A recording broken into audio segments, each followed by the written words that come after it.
সর্বপ্রথম এখানে আছে মরিচ ক্ষেত, তারপরে এই যে এখানে কিনারে কিনারে সূর্যমুখী ফুল গাছ ছিল, ফুল শেষ, এখন হচ্ছে ওই যে মাঝখানের যে ইয়েটা আছে সেটা আছে। এখানে আছে বাদাম ক্ষেত,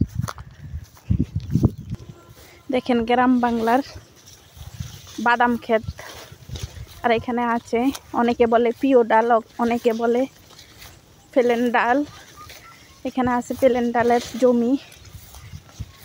আসলেই হচ্ছে এই ফসলের জমিতে হাঁটলে, ফসলের জোয়া পেলে পায়ে অন্যরকম এক অনুভূতি কাজ করে।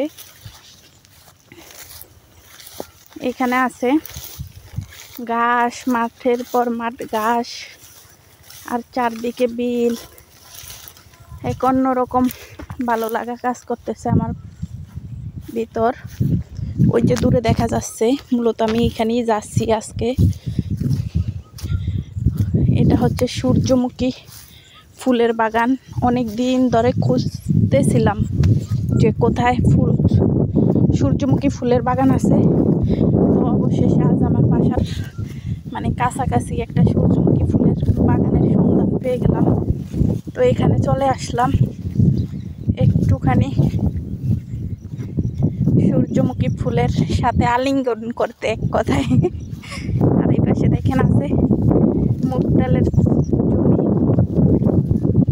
মা, সূর্যমুখী ফুলের কাছে তো আসা দরকার ছিল আরো অনেক আগে, কারণ সূর্যমুখী ফুল থেকে ফসলে পরিণত হয়ে গেছে।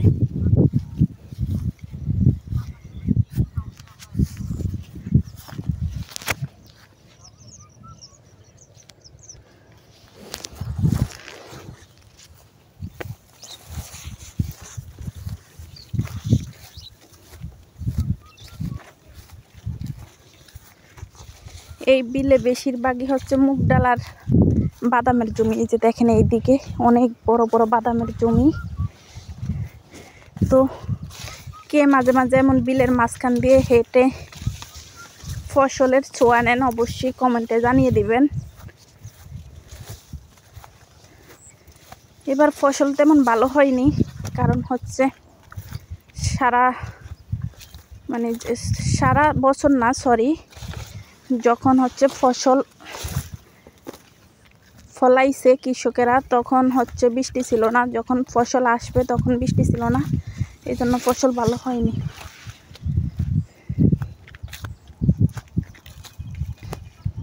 এখন হচ্ছে বৃষ্টি হইতেছে, আবার জানি না ফসল নষ্ট হয়ে যায় কিনা।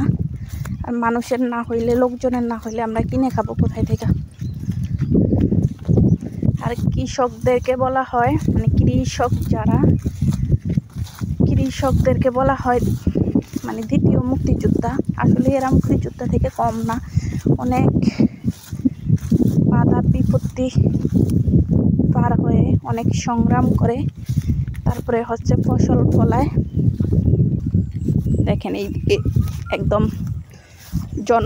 মানব শূন্য একটা বিল, চারদিকে কিছু কোনো মানুষ নেই, শুধু গরু আছে, কিছু মানুষ আছে একটু দূরে।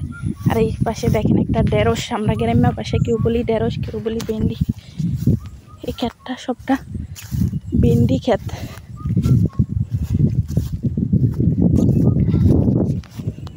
তো কে কোন জেলা থেকে আমার ব্লগটি দেখছেন অবশ্যই কমেন্ট করে জানিয়ে দিবেন।